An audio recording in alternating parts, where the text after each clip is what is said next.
Welcome to The Stacks, a podcast about books and the people who read them. I'm your host, Tracy Thomas, and today on the show, we have Meena Harris. She is the founder and CEO of the Phenomenal Women's Action Campaign, which you may know from the gray Phenomenal Women t-shirts.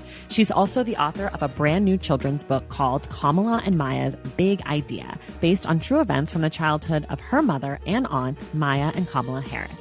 We talk today about diversifying books for kids, community organizing, and we remind ourselves that we've got to make sure that we're doing something, whether it be big or small. You can find everything we discuss on today's episode in the link in the show notes. Before we dive into today's episode, I just wanted to give a quick shout out to our supporters over on Patreon, aka the Stacks Pack.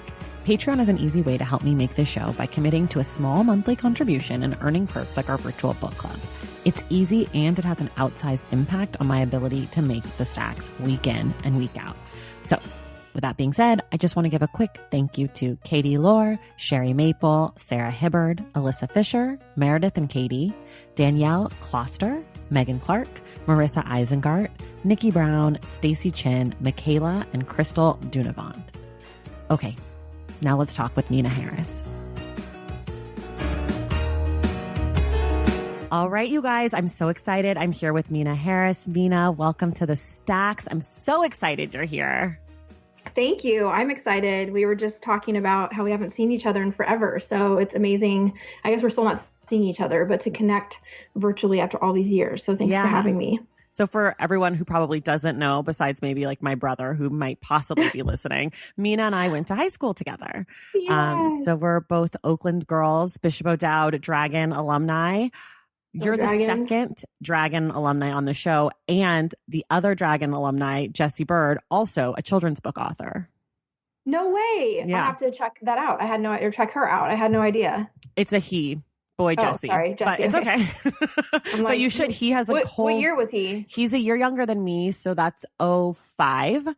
And he has a whole like children's book company all focused on children of color and diverse voices. And it's not just his books that he writes, but he also, you know, it's like a publishing house that he has. Wow. Jesse B. Creative. I have to connect with him. Yeah, definitely. Okay. Anyways, welcome. So we always start here in about 30 seconds or so. Tell us about your book, Kamala and Maya's Big Idea. It is about two sisters named Kamala and Maya. It's actually based on a true story from the childhood of my mom, Maya, and Aunt Kamala. And it's all about these two sisters who see a problem in their neighborhood, or rather in their apartment complex, and decide that they're going to go solve it. And they come up with this big idea and they figure out how to accomplish it. And it's all about, as I said, problem solving. It's about leaning on your community to get something done that is for the betterment of your community. It's sort of these early lessons, right, in community organizing and community love. It's also about, two powerful, strong girl character bosses who are leading the way and who are persevering in the face of people telling them no, and adults telling them you're too small or you're too young, or, it can't be done, and figuring it out, and doing that by leaning on their bringing their community together to do something that ultimately is benefit to the community. So it's been really special from, sort of a personal standpoint to get to share this story that was something that I loved hearing growing up, not only with my own daughters, which is really what inspired it initially, but to share it with kids all over the world. Yeah. And it's such a great story. And I mean, I am obviously drawn to it because you wrote it, but also when I actually got to read it, I was like, wow, this is so great. The illustrations are beautiful. It's two diverse, two women of color or girls of color characters leading the way, surrounded by a community of diverse faces. And I thought that I always find that to be very powerful in children's books, because I know that is not the norm. What compelled you to say, okay, now I'm going to tell the story of my mom and my aunt for kids? Well, exactly that, what you just said, which is one of the big reasons. I mean, there were several, but to build on what you just said, it was me becoming a new mom myself, and, reading the classics, Goodnight Moon and Brown Bear, and, The Hungry Caterpillar. And those are all, I think, really important, works of children's literature. And we've read all of them. But I also found myself at a certain point wondering where the characters were that looked like my daughter, right? Or reflected what my environment was growing up. And that lack of representation led us to, sometimes color the skin of characters, of white characters in brown, and changing the pronouns from he to she, to they. And it just became more and more apparent to me, right, that we are still underrepresented. We, meaning girl characters, strong girl characters, girls of color, are still so underrepresented on bookshelves. And so that was a huge thing for me, right? Diversity in kids' books.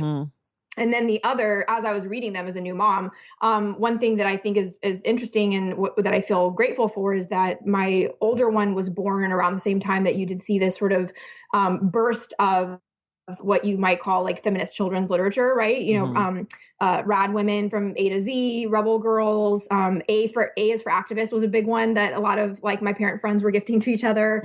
So sort of teaching social justice, but in particular, the, Rebel Girls series was a huge thing. And it still is. But there also came a point where I felt like I was like reading my kids like lists of women in history, right? Yes. Which is, again, not to diminish how important that is. Of course, we are, we focus on teaching them history and that matters so much. But I'm also just like, can we have relatable, like fictional, right, characters that they can like actually imagine themselves in those settings and see themselves in, instead of, basically talking about lists of like women who aren't even alive anymore, right? And also who are framed in the context of like doing something heroic and groundbreaking and the first woman to do this. And again, that stuff is so important. Right. However, I also felt like, can we just have girls existing in the world the way that my kids do, right? I was just going to say, and the way that little boys get to exist in these books, right? Like there's so many stories in children's books about little boys, going to the store, or little boys having a bad day, or little boys playing with their brother. And it's like, if you're a little girl, the book is either you are, Marie Curie, or you don't exist because you've been portrayed as a dragon instead. Like there's no just like every day character. Right.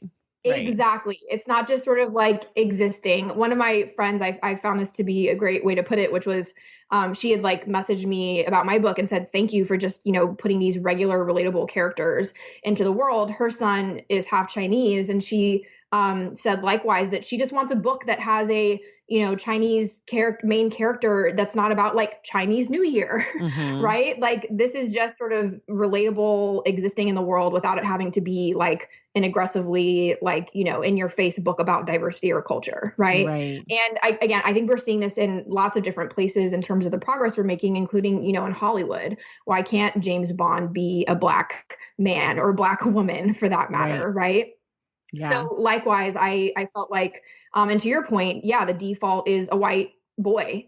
Marley Diaz, the young, book education activist, says like, they just want me to read about a white boy and his dog. And it's true. Even in the progress that we have made, if you look at, there is a lot more diversity. If there's like a group of children, right, you're likely going to find like a Black kid, but they're also the supporting character. They are not usually the main character. So, that stuff, it just became, I was sort of on my own journey as well. And kind of noticing this along the way. I hadn't, before I had kids, really like dug into this issue. It's not surprising to me, right? I mean, I think the publishing industry, like every industry, likely, can use more diverse voices, but it became more and more frustrating for me as a parent. And I was like, I'm just going to go to write this shit myself.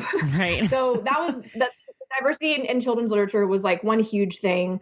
And then the other that it coincided with was, coming out of the election, many of the same reasons, why I decided to launch Phenomenal, which was, we were seeing this incredible moment, which now has, lasted much longer than a moment, I think, and I hope lasts much longer than this administration. But, is people speaking up and women, right, through my brand coming together saying, how can I do more? How can I be more civically engaged? What does it mean to be an activist? How do I, get more involved? And I've been having these conversations with women for the last 3 years, let alone with adult women, let alone thinking about how do we talk to our kids about this stuff? How do we really, build households and build up children in this sort of way. And that, of course, was how I was raised. And so the more and more I was engaging with that, I also came to have such a deep appreciation for, in many ways, what a unique, household I grew up in, where this was sort of just all around me all the time. And then thinking about, how do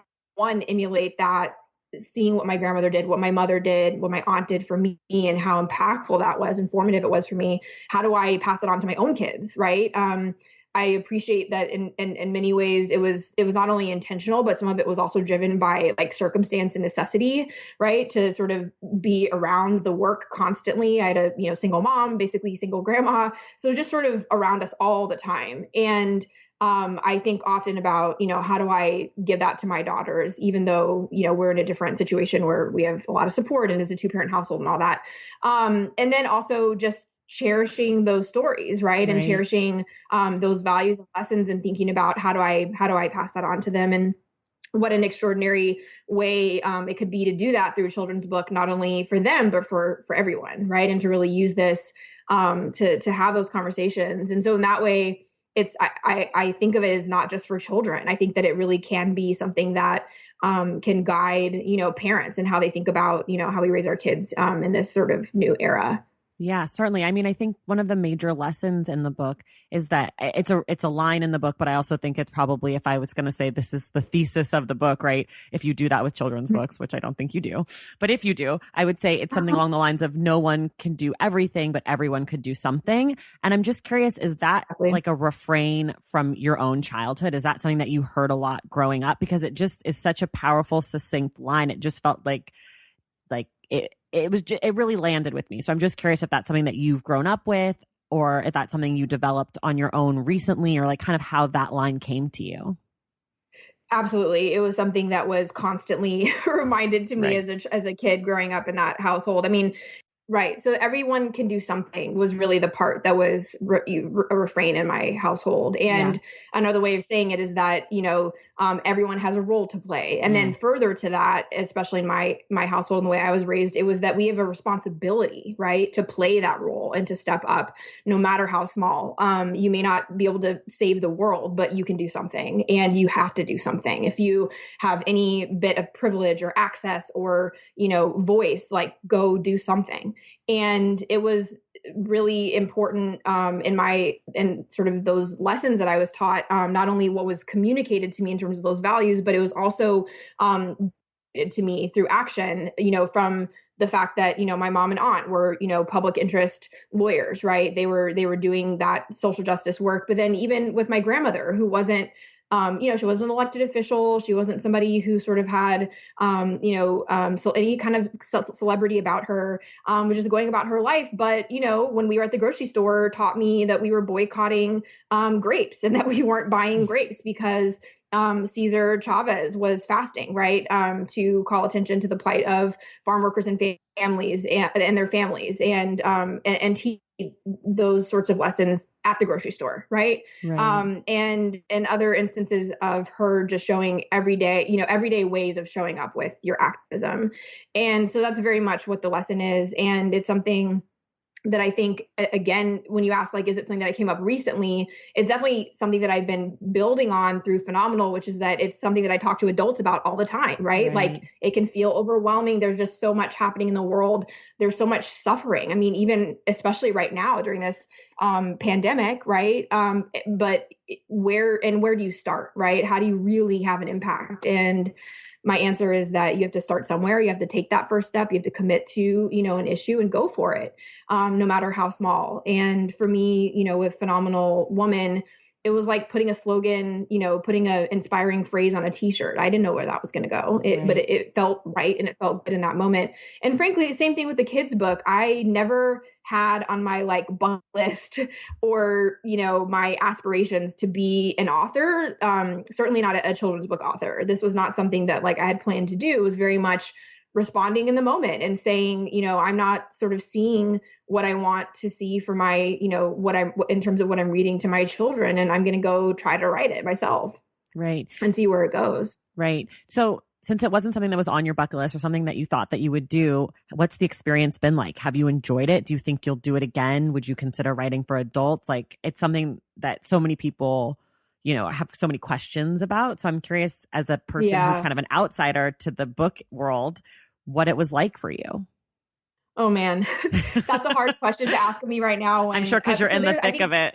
Exactly. Like there's layers to it, right? I think the first layer of what inspired me to write it and the process of writing it and getting to work with an incredible illustrator and having a collaborative relationship with her in terms of the process. I mean, that was just extraordinary and amazing. It's the sort of beginnings of, coming up with this concept and this story and bringing it to life. That is the most, gratifying, incredible experience.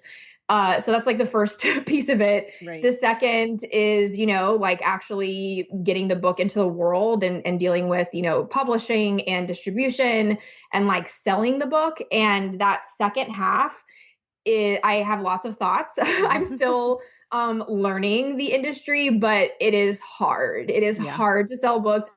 It is even harder to sell books during a pandemic. Yeah. I'm curious about it though. And I think, I certainly have interest in building on this experience and doing more, but I think I will need to just give myself that space to step back and really think about all of my learnings. And in part, I look at it in the context of what I've done with Phenomenal, right? Which is what I think at its core is about storytelling and messaging and, distilling, compelling stories into accessible content that you can then, distribute to mass audiences is I think what it is at its core. And that's what this book is as well. But yeah, the whole process of selling a book. So when you ask me, am I going to do it again? I'm like, oh, I'm so exhausted. Right. Let me just get through this one. But, I think, as I said, it's an old industry and it's very interesting to see how it operates and to think as an entrepreneur, as I am, ways in which it can be improved or, innovated upon. And I'm still learning. Right. So I'll have to report back. Right. But I will say I'm very intrigued by it. I'm curious about it. And I'm definitely committed to doing more. And what I have seen so far is, on the topic, back to the topic of diversity, we are seeing progress, right? We are seeing that more voices are getting access and are able to tell their stories. I think we're seeing, it's slow progress, but we're seeing progress. And what else? I think, there's also shifts in the marketplace in terms of the ability to publish independently, right? That I think create some interesting new dynamics. But anyway, I'm not an expert yet, but I definitely am intrigued by it and want to learn more and committed to, sticking with it and doing more. Yeah, well, we should talk offline about that because I have many thoughts about the publishing industry, which I was definitely an outsider until now that I feel like I'm a weirdly insidery consumer because I don't write and that's not me at all, but I consume a ton of books and I deal a lot with publishers and I'm tangentially connected to the industry and we should definitely chat more about the diversity aspect because I think like a lot of things like Hollywood you were mentioning, there is an outward show of diversity that isn't necessarily reflected in the ranks of who's making the books and who's gatekeeping. So exactly. That's what's interesting, at least for me, from what I can see in the reports that I've been able to get access to. So, yep, no, it's exactly right in terms of who's making decisions, who's actually publishing these works. I was stunned. Again, I started paying way more attention as I became a new mom and I was reading books to my kids, but then also, especially as a new author. And, when you talk about gatekeeping and what are, these sort of institutions that give people, credibility or validation or help them to sell their works, right? Like New York Times bestseller list or whatever else, they are predominantly white male authors and white male illustrators. Yeah. Last I checked. And I was actually shocked by that, which maybe it's not surprising, right? Like I said at the beginning, every institution suffers from this issue. But I don't know. I did not expect that. And yeah, we have a lot more, work to do. And I think part of it too is just maybe this pandemic will force that, right? In terms of how we conceive of, distribution and getting these into the hands of readers. Right. Right. And anyway, it's a huge separate topic that I've become super fascinated by and very curious about. So I'd love to talk about it more. Yeah, definitely. We brought this up. You've mentioned it a few times, but I do want to talk about Ana Ramirez Gonzalez, who's your illustrator. I want to know how you connected with her, how you decided to use her, and how you guys worked together, what the process was like as far as deciding what got illustrations and how they looked and that sort of stuff. Yeah, I mean, that was actually one sort of peculiar feature of this process that was new to me and surprising to me in terms of what I expected, having never done this before going into it. So, and you probably already know this, but you as an author don't have a lot of choice in who your illustrator is. And I don't know that. That's interesting. Oh, I didn't know interesting. that. And I mean, this may vary. I've heard this, and I've heard other people talk about it on other podcasts. It may be particular to a publisher, right? I don't know if it's sort of across the industry. But what I'll say is that, I came up with this idea. I started, mocking up illustrations on my own. I myself am a creative sort of artistic person. And so that was immediately where my mind went and was like starting to draw it out. And then, started the process of starting like drafting out the text. But I immediately like went to Instagram and started looking at all of these illustrators. And I knew I shouldn't say obviously, I knew that I wanted to have a woman of color as the illustrator. And, as a mom, as I said, of two little kids that I was reading books to, I had some sense of sort of who was out there in terms of, women of color illustrators. For example, I think the big one that a lot of people know now is Vashti Harrison. Yeah, who has, Little Leaders and Hair Love, and has done a lot of extraordinary work. Anyway, so I was like, oh my God, I want to go like look at all of the options I have, right? And I'm like scrolling through Instagram, and I literally still have a note on my phone of like Black women illustrators, Indian American illustrators. Like I have a whole, Latina illustrators. And then I talked to my publisher, and it was basically like, you can choose from a list. We're going to give you a list of like 5 for you to choose from, which was really surprising to me. I didn't realize that was how the, process worked, at least for me. And that's not to say though, I mean, Ana really stood out for me for a number of reasons. One, she's a visual development artist for Pixar and worked on the film Coco, which is a favorite of my kids. And literally, I mean, it's one of my favorite animated, recent animated movies of all time. I love it so much, from the culture to, I mean, her style with, lots of florals, right? It's all about Day of the Dead and all the bright flowers. And so anyway, her style, I mean, just really captured my attention quickly. And as I said, I myself am sort of a creative artistic person. So I had very strong opinions about that and sort of, what I'm drawn to. So it was really immediate for me. And as much as it was something that, as I said, it was more so the publisher giving me, a small, list of options and my choosing from it.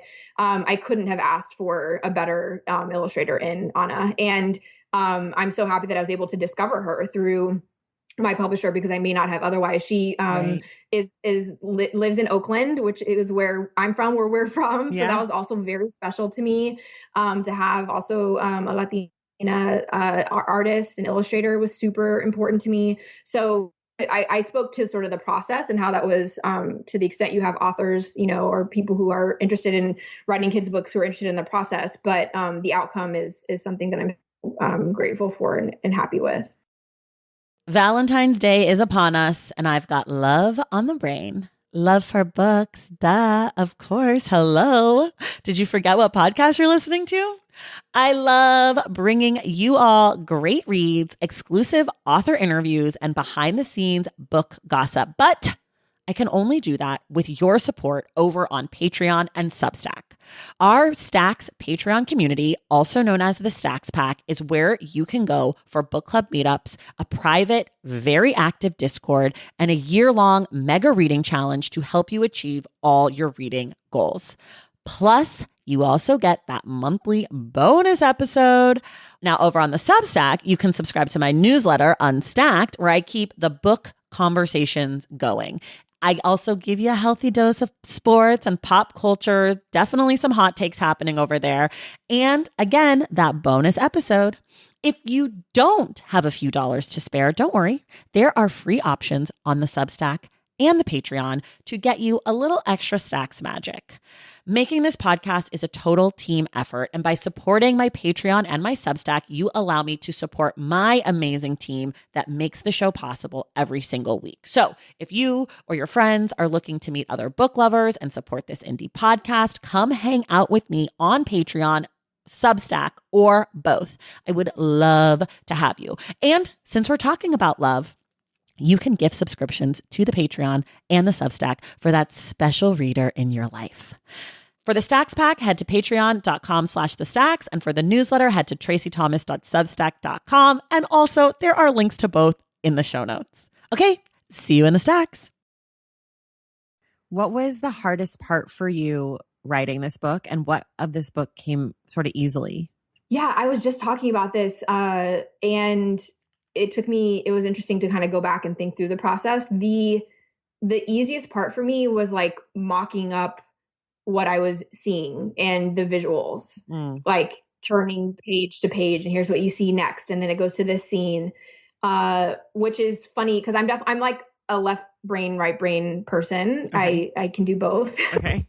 But what was funny is it was definitely sort of the creative that was coming out, whereas the most challenging part was the writing. It just like everyone will tell you this. I mean, there's a very specific way to write for kids. And I'm like, I'm trained as a lawyer. I'm like pretty verbose. Like it's not, I've done some like contributing and writing outside of, the legal field, but like, yeah, the writing, it was just totally different. And I had to basically like cut down a ton of text because I was just sort of just writing too much. But what's interesting is the final product, I think, is much more true to my visuals and sort of how I imagined, each scene in terms of illustrations than it is to the actual like draft text, which I think is kind of interesting. Yeah, that is although not surprising, knowing that I'm in terms of the creative process much more of a sort of visual arts person. Right. So as far as your process goes for writing, you have like 1,001 jobs. You're a very busy person. How did you make time to write the book? How did you make time to sort out what this was going to be and do your storyboarding and how did you find the space in your day to do that? This actually kind of happens to me with other types of writing where I procrastinate for a really long time and then I sit down and I just like dump the whole thing out and I can bang it out in like a day or, depending on how long the thing is. And I've noticed that over time, yeah, I think part of it is that I'm just like building it up in my head and I'm procrastinating and my body and my mind is telling me like, you're not ready to like let it out yet. Right. And you're sort of like marinating on it. So that's all to say that I literally sat down and I don't even know how, I think it was over the course of like a weekend or something. And we just kind of like dumped the whole thing out, including as I said, mocking up the illustrations and then writing out the whole story. I think one unique, aspect of this is that it is based on a true story. So I had a sort of core narrative plot that I knew I was working from. And so it wasn't like completely from scratch, which I think probably helped like accelerate that or just make it more clear sort of around that in terms of telling the story. And where did you do your writing? Do you have a specific like writing spot or are you one of those people who can work anywhere? Oh God, this is also like, I'm still evolving on this. This is like perhaps a whole separate conversation, but we've been living in this house that we're in now for almost 4 years. Okay. And I work from home a lot. I have an office downtown, but it's a tech company. So we have the, flexibility.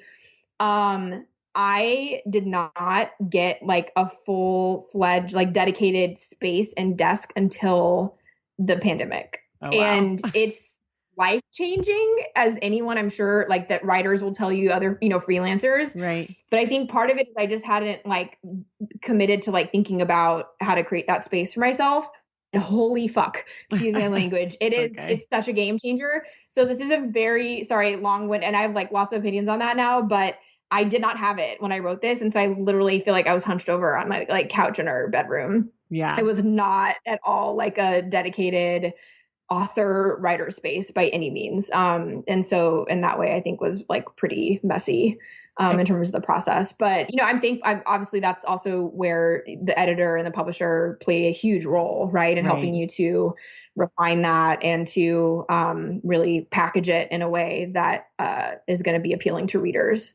And I definitely had help there, and I'm grateful for that. And I think next time around, you know, I may be able to put something together that's like a bit tighter or easier to work with. But for me, it just felt like I was kind of just dumping all of my thoughts and, you know, visuals like onto a Google Doc. Right. You might be surprised to know that I talk to a lot of authors all the time, and many of them don't have a dedicated writing space. A lot of them really, like this question, the answers I get range from I have one place that I write at all times to I sometimes write in the backseat of my car. I pull out my computer and pull over on the side of the road and write if something comes to me, to I go to a hotel and I order dinner and I write in a hotel lobby. Like people have all sorts of different things. And I kind of thought like you when I got started that the answers would be the same, right? That people would constantly say this one thing. And that's why the question is also kind of evolved from where do you write to like, do you write somewhere or can you write anywhere? Or what are you doing? Yeah. Because people I would be so interested to study this, like different personalities or, you know, creative minds, like how it may be different across different people. I think, as I said, I'm much more of a creative minded person. And I think, I don't know, sometimes I think it's just like an excuse to be messy, but I like that. So it kind of, it'll be bottled up or I've been thinking about it sort of passively, and then I'll be in an Uber and it'll hit me and I'm like, oh shit, I got to get out my iPhone notes and just like jam through whatever's wanting to spill out of my brain. Yeah, totally. That happens to me all the time. I think I'll like sort of, you know, or I'll be on like my Peloton. And the other thing in terms of my creative process, I've realized how important it is to like create that just white space. Those moments when I am like overbooked and I'm going from meeting to meeting to meeting and my brain is just sort of like overwhelmed and it doesn't have that freedom. And I find that in those moments where I have created that stillness or spaciousness, then it just kind of like flows out. So I'll be trying to rush through my exercise. I'm like, oh my God, I got to get my phone out before I forget like what this brilliant ideas or whatever came to me. Like I have to write it down somewhere. Anyway, it's just so interesting to hear different people's processes. And in the same way, I've realized that depending on the type of writing, right? I may need a quieter space or I enjoy sitting in a coffee shop. I love sitting in coffee shops, but I often, and you know, just enjoying people being around me and being outside. I'm talking to like wistfully. I know that feels like the most impossible thing now. But yeah, I don't know. I think it's sort of just, I'm all over the place, which again, as I said, I think is just, it's my excuse for being a disorganized, messy creative. It's okay. We all have our shit. But it's new for me. I mean, as you know, like my journey, I'm sort of still coming into it. Right. Like for that matter, I'm still like coming into being an entrepreneur. I haven't been doing this for like, it's always been in me, but I sort of was forcing myself on a different, like much more traditional path of, you know, law school and clerking and becoming a lawyer and then doing policy stuff, when that's like probably not really who I am. Yeah. We want to go really deep here. Right. Wait, I do want to come back to that. But before we leave your writing setup, this question is one of my most favorites, which is, do you have any writing snacks or beverages that were your go-to when you would sit down to write? Oh, that's a good question. I just love snacks, so I like to know. No, I know. That's funny. You know, I think maybe I'm not a huge snacker. And let me be very clear that has nothing to do with me trying to like be on a diet or like watch my food intake. I think, as I said, it's sort of like I sit down and I jam, you know, and if I have like salt and vinegar chips on my fingers, like it's hard to, it's distracting. And, which is to say that like, if I'm snacking, I'm probably not typing on my computer. Right. So I think I've created a pretty good like separation. Maybe people are like, get a fucking napkin. but I feel like it like slows down. I don't know. It feels like it interrupts the process or something, you know? Sure. That's fair. So yeah, I think that's a really interesting question. I think I tend not to snack while I am on my computer. I'm trying to think, I guess even when I'm like at a tech company, like in the office where, there's tons of snacks. So many snacks. Usually, yeah, I think usually I'll like go to the cafe and like eat some almonds, but I'm not like super like snacking throughout the day. But that was, to answer your question, that was my go-to when I was like working in an office. But I think I'm not really good at keeping snacks. I don't know. There's so many adjustments here in life and going from the office to my home workspace. Yeah. Which is something that it's been interesting to sort of figure out, like, what are my habits in this different space, or what do I sort of thrive on, and trying to really figure that out. Anyway, at home, I don't snack as much. Okay, that's fair. Lucky you, because all I do is snack. It's like I eat everything, but whatever. Yeah. To each his own. More snacks for me. I feel like it's such a like process to like, I don't know, again, at a tech company, it's like you have a million different options. Right. Whereas for me, it's like, okay, should I get the sweet potato chips? And then if I do, I eat the whole bag in one sitting, so they don't really become a snack that I can regularly snack on.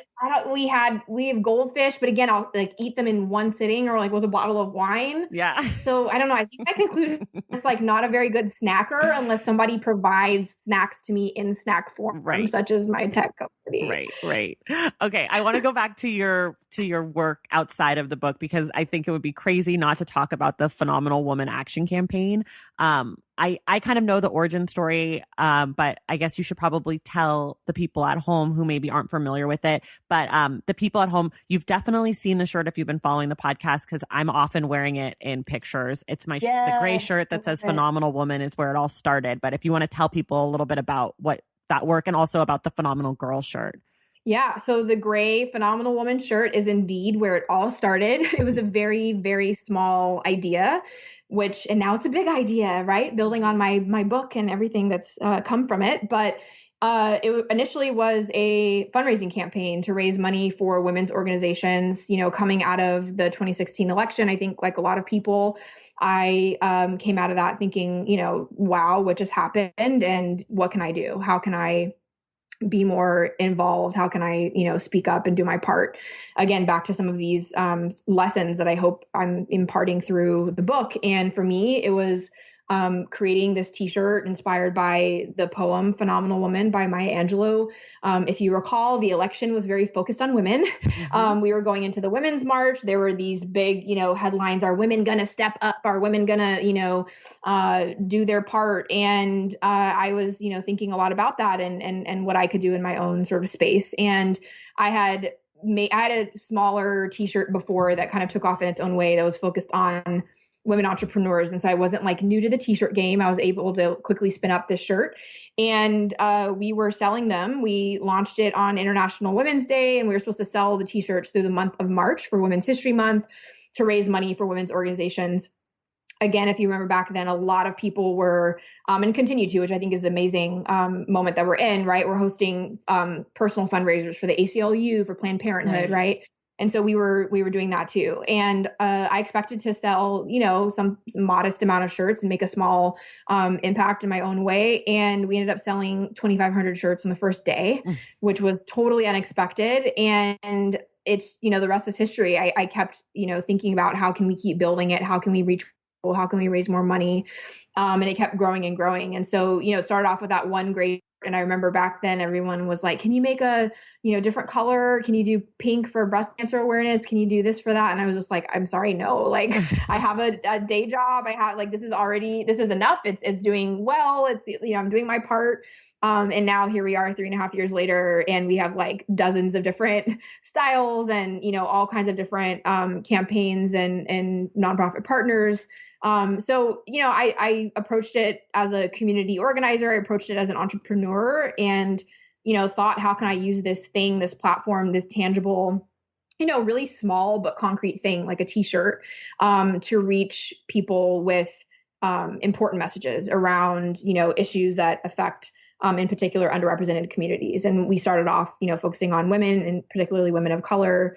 And our first sort of big issue was equal pay. And so we were doing big campaigns around, Black Women's Equal Pay Day, Indigenous, Native Women's Equal Pay Day, Latina Equal Pay Day. And then, we just kept growing and growing. And most recently, we did a campaign around farm workers for, drawing attention to their working conditions and the need for greater protections. They're designated as essential workers, but historically, especially the federal government has not treated them as such. Right. So raising awareness through Phenomenal Farm Worker campaign.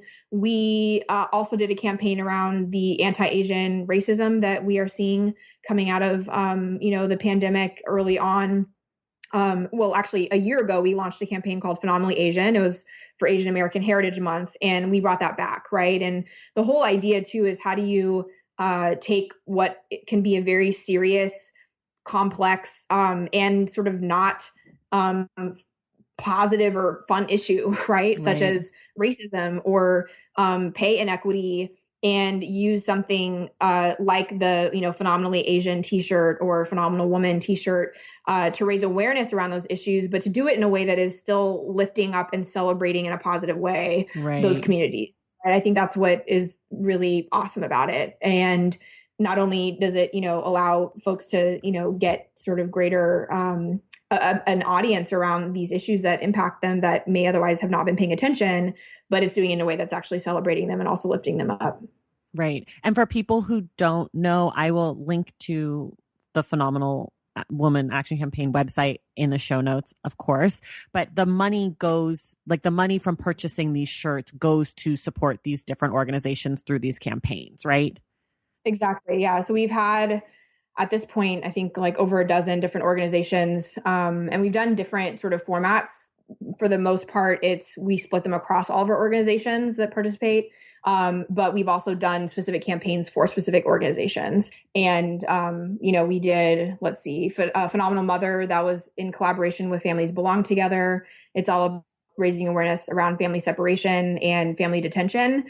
And as I said, the positive aspect of it is we're celebrating those mothers who are coming, to the United States, risking everything to create a better life for their children, and also celebrating all the incredible mothers in the United States who are stepping up and saying, I have to do something about this, and I have to, figure out how I can be impactful around this issue because I can't sit by. Right. So yeah, we have all kinds of different campaigns and issues and partners, and it's still growing. Yeah. And then with the book, you have the Phenomenal Girl campaign. This episode will be out after the pre-order promotion you're running, but will they still be able to get their hands on the Phenomenal Girl shirts? So the pre-order campaign, which it will be over, but I'll explain it quickly because I think it's still going to be relevant in terms of supporting local bookstores, which is that we have 25 independent local bookstore partners across the country. If you pre-order from one of those stores, you can get a free Phenomenal Girl t-shirt. We launched the pre-order campaign before the pandemic happened because we know how vital, local bookstores are to our communities and wanted to support them. And of course, now that we're in the pandemic, we know how much more it matters, right? A lot of these businesses are just trying to stay afloat. And they've told us, across all of our different partners that every online order makes a difference. Every pre-order makes a difference. So once the pre-order campaign ends, which will be, I guess, June 1st, the day before the book comes out, we will then launch to be available to the public to buy the Phenomenal Girl t-shirt. So right now you can only get it as a pre-order gift. And we're also going to be doing another special giveaway that supports local bookstores. Once the book is out, if you order during launch week, we'll have another cool thing. So look out for that. Awesome. That's awesome. Okay. I want to talk a little bit about Meena, the personality, because you kind of have become this like online person, right? Like you were. God, I'm like, well, you have, don't you think, or no? I don't know. You ask your question. Well, my question is that you are kind of a voice of women of color of a certain kind of age, right? This millennial, group of which I consider myself to be part of. You've kind of become a voice from our generation that's speaking up on these issues, and you're launching these campaigns, and your social media has a presence, and your t-shirts are seen everywhere. And like there is some notoriety that comes with being Meena Harris, niece to presidential candidate Kamala Harris, like you are definitely someone that people are familiar with in some way or another. Maybe not everybody, but like in certain circles, I guess is what I mean by that. And so my question is, how do you balance being this presence and your own kind of mental health in this crazy social media landscape and with all the racism and the vitriol and the anti-womanness and all this stuff? Like, how do you kind of keep your wits about you and keep doing the work and not just say, you know what, I need a very long break for like 6 years? Yeah. I'm not going to lie. It's hard and exhausting. I think I'll start by saying I'm grateful, right, to have access to, getting to have a family member do something historic and to be a part of that. And in many ways, I feel super, super lucky to have this experience. But at the same time, as you've already noted, it comes along with a lot of other stuff. And to answer your question, I think the number one like value that I try to lead with, which is going to sound so freaking corny, is being authentic. Right. And like being true to myself. Obviously I'm in a particular situation where I have to navigate like politics and having a family in politics. And there's a whole bunch of things that come along with that. But for better or for worse, in terms of whether or not my mom likes to see me saying fuck on Twitter all the time or, other, like, I just have to, I for my own like sanity, I have to be able to be myself. Right. And so that's like the number one thing for me. I think with that though, also comes, you already mentioned like trolls and just people being evil online. And I deal with that a lot. And I think when you are public, right, I am accessible. Right. People can also use that in a way to act out and feel sort of. I think I'm trying to be careful in how I phrase this. I guess I'll put it another way. I could choose to be not public, right? Right. I could choose to be totally private and to not be on social. And I think, and I know a lot of people who are in similar circumstances to me who choose that or have chosen that for, particular moments in their life. I don't know. I can't do that. I'm somebody who, I'm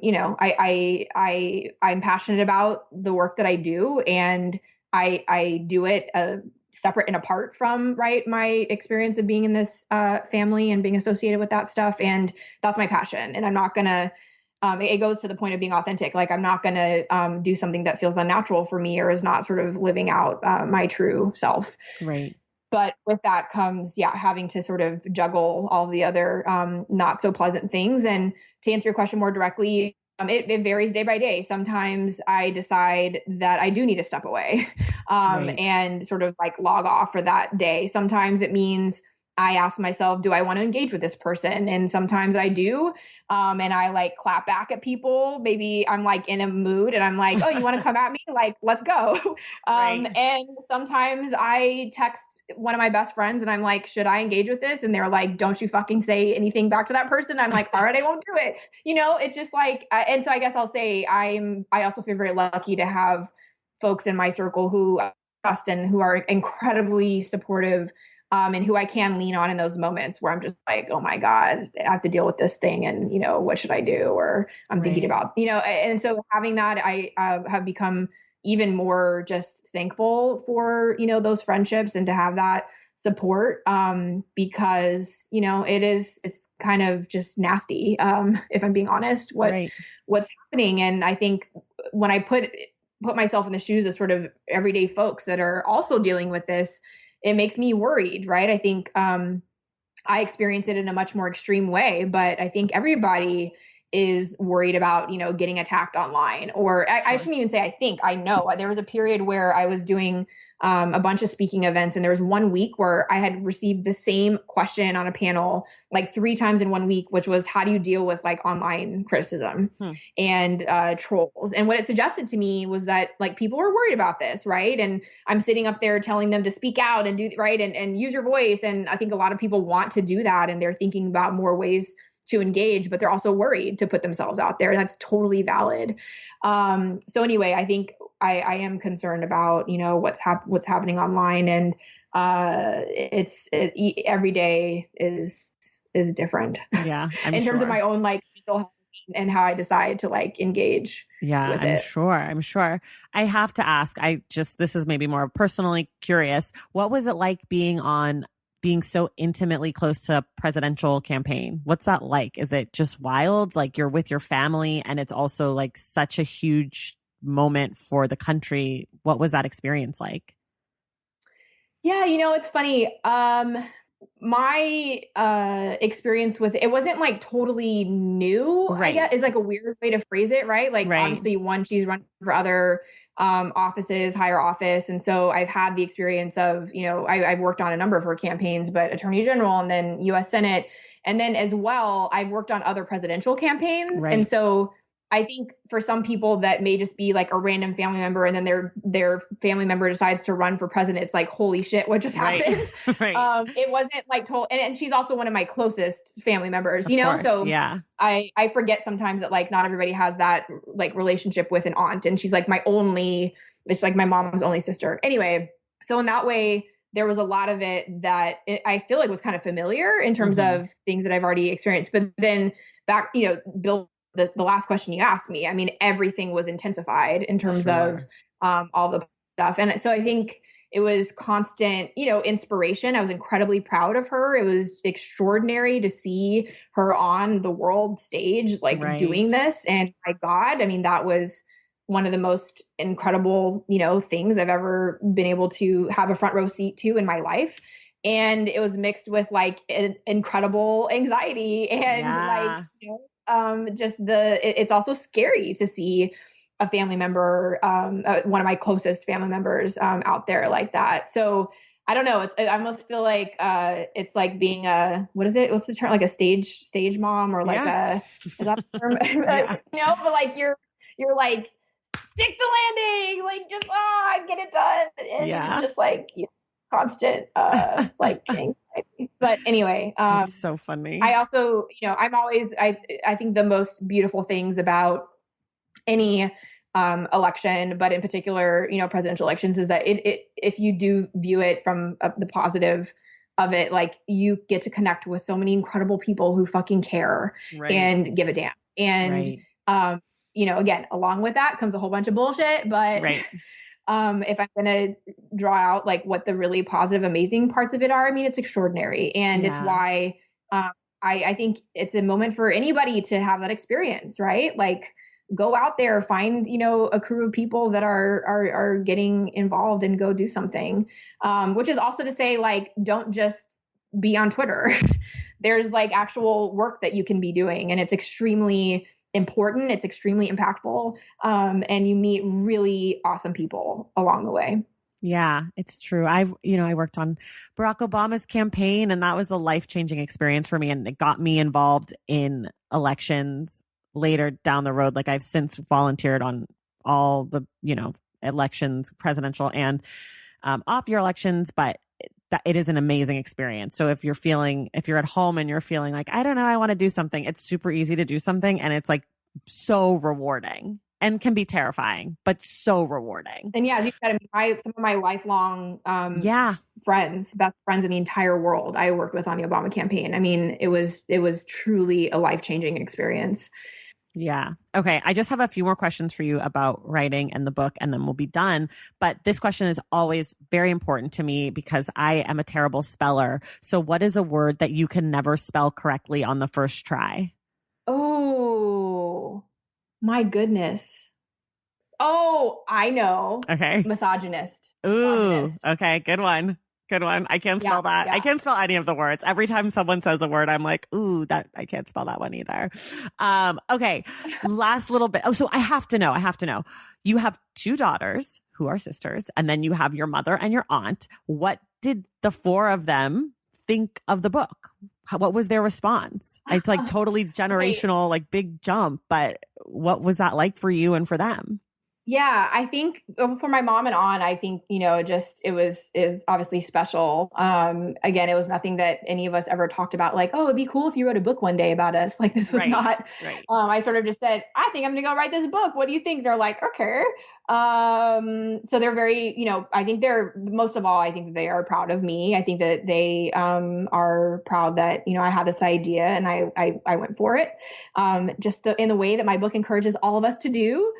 I have not yet fully read it to my girls. I don't Okay. know what I'm waiting for. I feel like I just feel like it's such a big moment. And I feel like I don't want to just like, I feel like I need to like, I don't know, maybe I'm being too much of like a social, media person where I'm like, I feel like I have to videotape it or I have to like Right. really document this moment.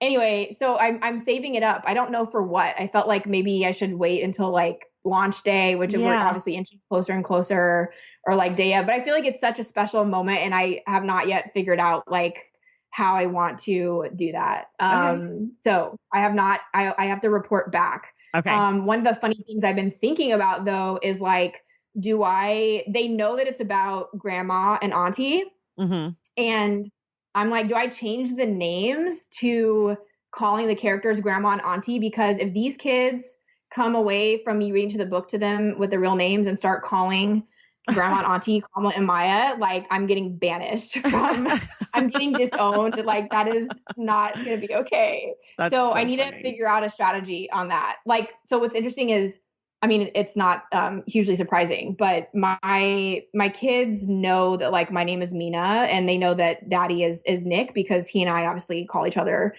sometimes by our first names. Um, and they know that Pop Pop's name is also Tony.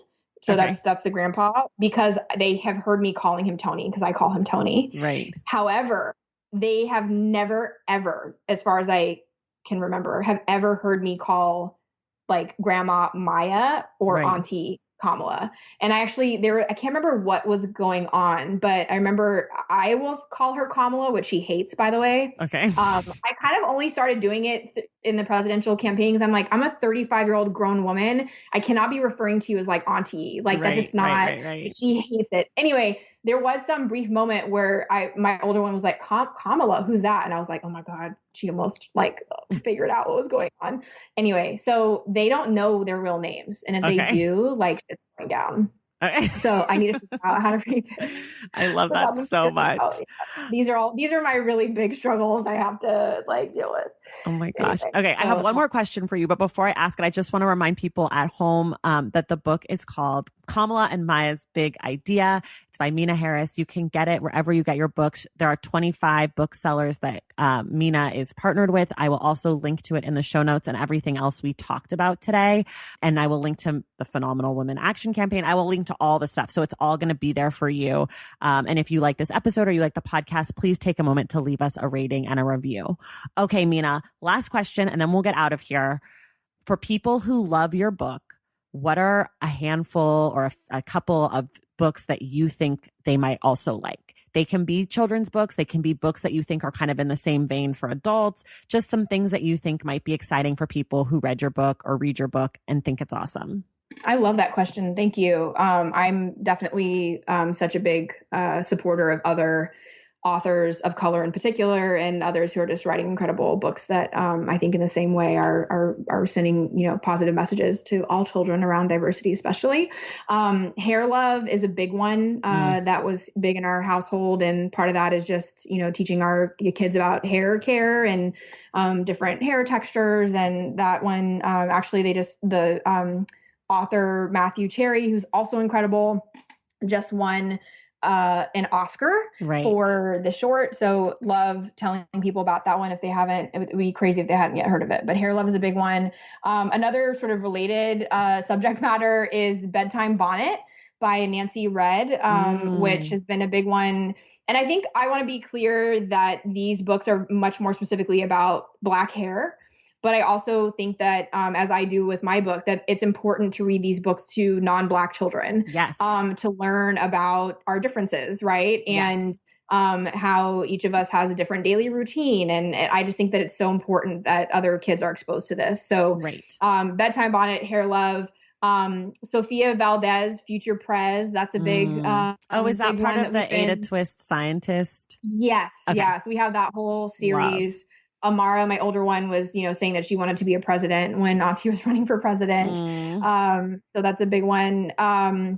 Others, let's see, like Solway, I hope I'm pronouncing that properly. Oh, yes. By Lupita Nyong'o is a big one. The Proudest Blue by Ibtihaj Muhammad. That I'm naming ones that are more recent. Great. Gosh, what else? Do you want more? No, that's so good. That's so great. Usually people are like, I don't know. Oh, no. Beloved. Okay, yeah, I'm giving you off. Okay. So no, that's great. I love it. I mean, it's part of the, actually another really good one. Green is a Chili Pepper, which I love. Ooh, I don't know that one. It's all about teaching colors, but it's through culture and cooking. And I really love that one too. That's awesome.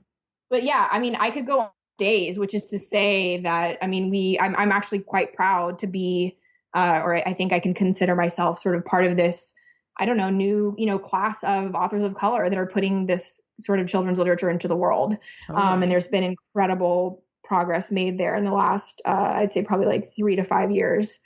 And I hope that they all get the recognition that all the white guys do. Yeah. And that more and more people read these books. Yeah. And I just want to echo what you said, because I think it's important that these books that are written with, children of color in mind aren't just for children of color. Just because they're telling the stories of children of color doesn't mean that they're only for Latinx kids or Black kids or Asian kids, that these books are for all children, regardless of your own personal identity. Just like when we were kids, we read about James and the Giant Peach, and nobody was like, no, this is only a story for white boys. So I just want to reiterate that point, because I think it's a great way to learn about other people and other cultures. And it's also just what the world looks like. Yep. So with all of that being said, Meena, thank you so much for being here. It's really been great chatting with you. Thank you for having me. It's so exciting to you're a podcaster now. You have this incredible, we went to high school together, and who could have imagined this moment, and you have this incredible podcast. So thank you so much for inviting me. I just love this. So I'm really appreciative. Thank you. And everybody else, we will see you in the stacks.